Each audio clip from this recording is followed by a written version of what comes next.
என் இனிய தமிழ் மக்களே, இனிமே அந்த கம்பீர குரலை எப்படி நம்ம கேட்போம்? இப்படி ஒரு நாள் இங்கே நடக்கும் நமக்கு எல்லாருக்கும் தெரியும். அழுதே தீருவோம்னு தெரியும். ஆனால் தீர்ந்தாலும் அது எப்படி தீரும்? அந்த மாதிரியான ஒரு அழுகை. வாரிசு அரசியலை பற்றின விமர்சனங்கள் தான் இருக்கும். ஆனால் இது 77க்கு அப்புறமேல வாரிசு சினிமா தான்.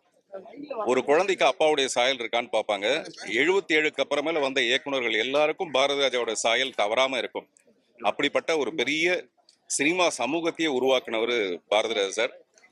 நான் நேரடியாக அவர்கிட்ட பணிபுரியலைனா கூட பாக்யராஜ் சார்கிட்ட வேலை செஞ்சதுனால எங்க எல்லாருக்குமே எங்க டைரக்டர்ன்ற ஒரு பெருமை, சந்தோஷம். எங்க அப்பா இறந்தப்போ எனக்கு என்ன அழுகை இருந்ததோ அதை விட அதிகம் பாரதிராஜா சாருடைய இந்த மறைவு. ஆனா இது தவிர்க்க முடியாதது. ஆனா பாரதிராஜா சாரோட பேர் எப்படி இருக்குன்னா, இன்னமும் சினிமானா பாரதி ராஜா தான். இன்னைக்கு கூட நான் என்னுடைய எக்ஸ்ல பதிவிட்டு இருக்கேன். இன்னைக்கு காலையில எனக்கு ஒருத்தர் சொன்னாரு, முந்தைய விட இப்ப நீங்க ரொம்ப அழகா இருக்கீங்க சார், ஹீரோ மாதிரி ஆயிட்டீங்க, பாரதி ராஜா பார்த்தாருன்னா உங்களை ஹீரோ ஆக்கிடுவாரு அப்படின்னாரு. அப்படின்னா என்ன அர்த்தம்னா, சினிமாவில் உங்களுக்கு வாய்ப்பு கிடைக்கும்னு சொல்றதுக்கு பதிலாக பாரதி ராஜா உங்களை பார்த்தாருன்னா ஹீரோ ஆக்கிடுவாருங்கிறாரு. அப்படின்னா என்ன அர்த்தம்னா, சினிமா பாரதி ராஜா, பாரதி ராஜானா சினிமாங்கிற அளவுக்கு நம்ம மனசுல பதிஞ்சு போயிருக்கு. இது இப்ப மட்டும் இல்ல, காலத்துக்கு அப்படியே இருக்கும். அவருடைய மறைவு ஈடு செய்ய முடியாதா இருந்தா கூட அவருடைய சினிமா சரித்திரத்துல இந்த 50 வருஷங்கிறது பொற்காலம். நன்றி.